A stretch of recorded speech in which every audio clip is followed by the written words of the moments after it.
Sorry মা। Sorry কেন?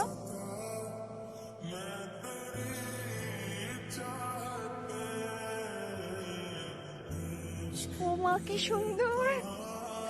থাক থাক মা থাক থাক।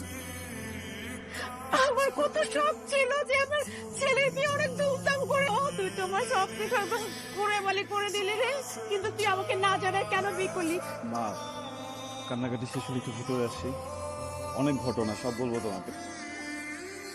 স্যার কোথায়? দাঁড়াও, তুই বিয়ে করে ফেলেছিস? দেখো আমাদের বৌমা কত সুন্দর। কথা বলছো তো আমি, ছেলে বউর সাথে কথা বলতে দাও। নাম কি?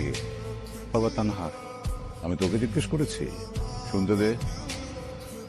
নাকি কথা বলতে পারে না? তানহা আঙ্কেল। কোন এলাকায় থাকো ঢাকায়?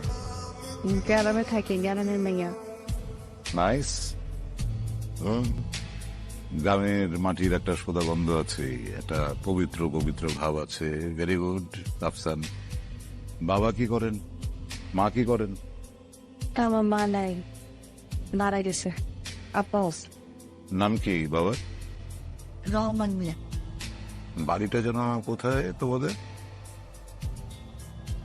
ওকে, দাঁড়াও। এই রহমান মিয়া নামে কাউকে চিনিস নাকি? কার আন্ডারে কাজ করে? আচ্ছা ঠিক আছে, তুই রাখ। আমার ছেলের মাশাআল্লাহ রুচি আছে বলতে হবে। হ্যাঁ, আমার ছেলে কিন্তু চিল, আকাশে উড়ে বেড়ায়, অনেক অনেক উপর দিয়ে ওরে। বাবা অনেক বেশি হয়ে যাবে। কথা বলছি না আমি, চিলের ধর্ম হচ্ছে অনেক উপর দিয়ে ওরা, কিন্তু চোখ থাকে একদম মাটির ঠিক। তুই আমাকে না জানিয়ে একটা মেয়েকে বিয়ে করে এনেছিস আমার বাসায়, এবং এত বড় সাহস তো তুই বাসার ভেতরে পা রাখছিস। হ্যাঁ, বেরিয়ে যা, বেরিয়ে যা আমার বাসা থেকে। Out, out. মেয়েকে বিয়ে দিয়েছে একদম জায়গা মতো, একদম জায়গা মতো। মেয়েকে বিয়ে দিয়ে ব্যবসা দাঁড় করিয়েছে, পারিবারিক ব্যবসা। কিন্তু অনেক বাবা তো মেয়েকে দিয়ে হোটেল ব্যবসা শুরু করে দেয়। তোমার বাবা সেটা করেনি। সেদিক থেকে তোমার বাবা অবশ্যই সম্মানের যোগ্য।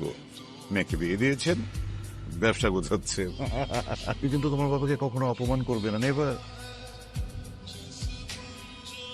না হলে তুমি ওদের সাথে বাড়ি থেকে বেরিয়ে যাও। আউট।